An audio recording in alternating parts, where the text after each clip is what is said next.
Hi, talking about the QR codes, and in 2022, more about that. If you go to the show notes, theguyarcookreport.podbean.com, there's a Google document in there with a tiny URL referencing how to use Google Lens for scanning QR codes, and also the link to the QR codes future blog post from Scanova.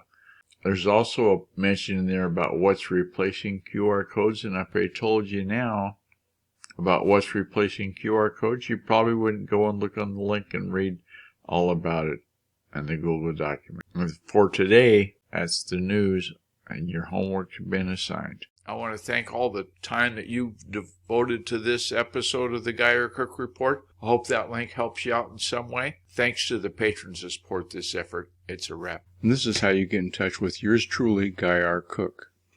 There's theguyarcookreport.com, and there's a contact form if you go to guyarcook.com, just like it shows in text there.